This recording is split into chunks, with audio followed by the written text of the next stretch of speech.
There's a saying with us lookouts that there's a lot of things that look like smoke, but only smoke looks like smoke. And the first time I heard that, I went, well, that's kind of stupid. But it's true. Once you've seen a smoke, you can tell.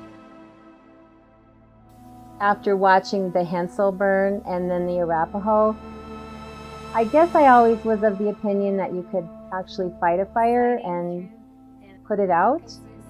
But I think once it gets to a certain size, fire has a mind of its own.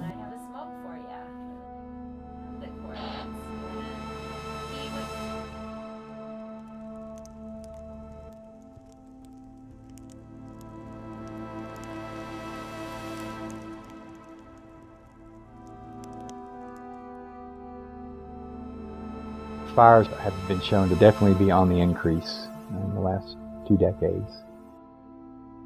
In the past, with fires of 5,000 to 6,000 acres, we thought those were large fires. Suddenly you get a 98,000 acre fire, and that's quite a deal changer. If you look at them at one point in time, right after a forest fire or right after a beetle epidemic, you kind of get this shock factor. After the Arapaho fire, there was anywhere from 2 inches to 8 inches of ash across most of the landscape. It was pretty clear the whole forest floor had been burned away.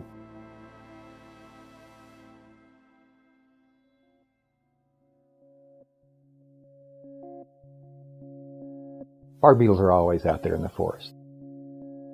A lot of people think that may be what's driving a lot of the fires that we're seeing. In some cases it may be, but I don't think that was a big factor in the Arapaho fire.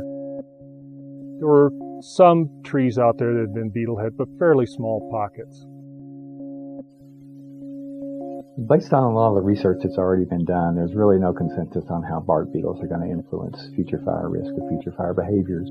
I just think it's so variable across a landscape or across a region. It's going to depend more on fuel conditions and weather conditions if and when you get a lightning strike somewhere or a fire starts.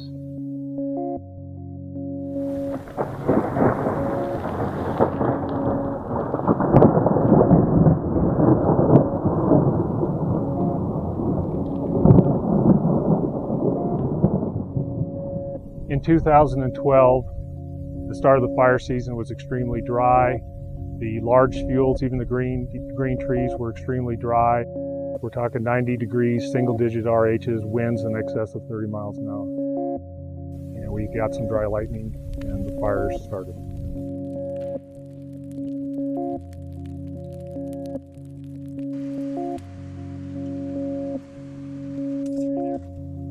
In a post-fire setting, what we're really most concerned about is how the fire affected the soils. One of the things a fire can do is essentially create a soil condition where the soil repels water. And that increases the amount of erosion as well as potential for flooding, which could have downstream effects to water resources.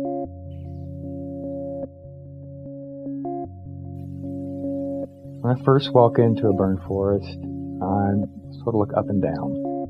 One thing I was looking for was evidence of surviving trees or surviving seedlings or saplings to kind of get a better idea of what the future forest might look like up there.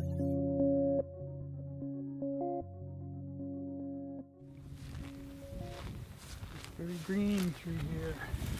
One of the lessons that I've learned up here looking at fires from 10 years ago, they're just great examples that this area is going to recover.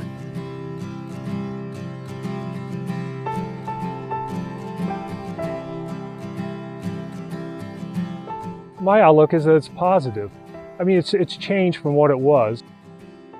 It's part of these systems, it's part of the evolution of these systems, but it's sort of a cleansing, and everything starts anew, and everything sort of has an equal chance.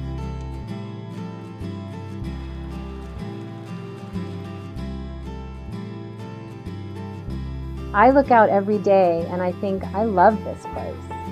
So I think we have to revise our relationship with our surroundings and just accept that they're changing and that this is a part of the change.